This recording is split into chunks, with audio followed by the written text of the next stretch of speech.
Buenos días a todos. Vamos a ver las etapas del discurso. Entonces, un discurso se tiene que preparar y después de que se prepara, se tiene que escribir el discurso, ¿no? Ya después ya vendría la parte en que tú lo dices a determinado público, tú lo dices a determinados receptores.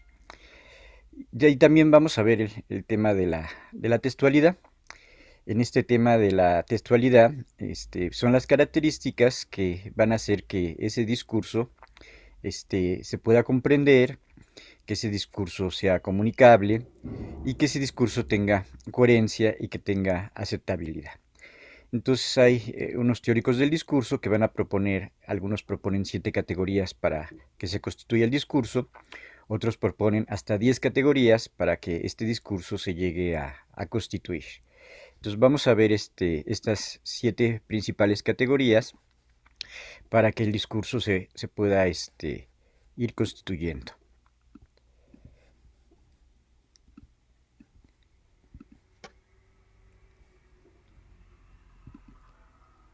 En estas categorías para que el discurso se vaya constituyendo, las vamos a ver ahorita, sería la de cohesión, sería también la de coherencia, y para que sea bien recibida por parte de los receptores, para que sea bien recibida por parte de los usuarios, tiene que estar muy clara la intencionalidad, tiene que ser aceptado por los diferentes oyentes de ese discurso y la parte de la informatividad, ¿no?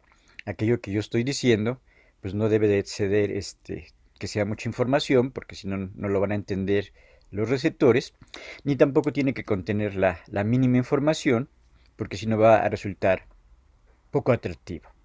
También es bien importante cuando yo estoy pensando en los diferentes receptores la parte de la situación. En esa situación, ¿qué factores van a estar confluyendo para la situación, ¿no? ¿En qué auditorio? ¿Con qué medios técnicos? ¿Cómo va a ser esa presentación? ¿En qué orden se van a ir diciendo las ideas? ¿Cómo se va a ir elaborando toda la parte del discurso? Y algo que es muy importante y que mencionaba también Roland Barthes es la parte de la intertextualidad. El discurso se liga con muchos aspectos de otros discursos.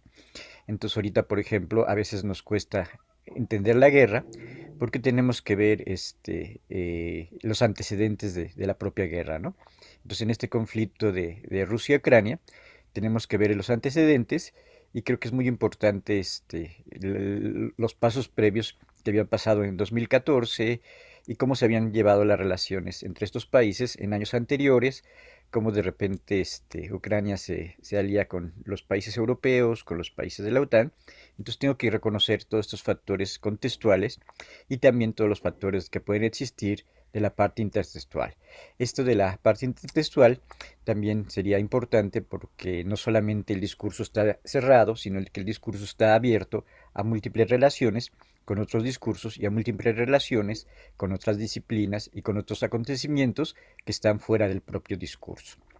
Y los últimos elementos del discurso sería la eficacia. ¿Qué tan eficaz va a ser ese discurso? Y si ese discurso yo quiero que llegue a las personas, tiene que tener una eficacia. Para que tenga esa eficacia, tiene que estar bien elaborado, tiene que estar pensando en el receptor, tiene que tener coherencia, tiene que tener cohesión. Y la parte de la efectividad.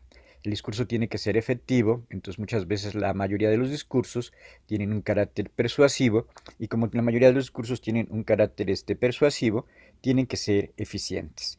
Y otra característica que también ya habíamos mencionado desde el punto de vista de la sociolingüística sería la parte de la adecuación.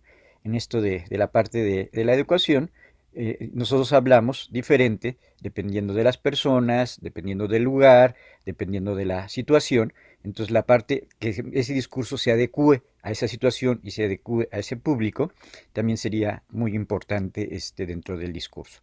Entonces vamos a comenzar viendo estas características que serían las características de la textualidad de los diferentes discursos. Entonces vamos a ver estas 7 principales características este, con respecto a textualidad y con respecto al discurso.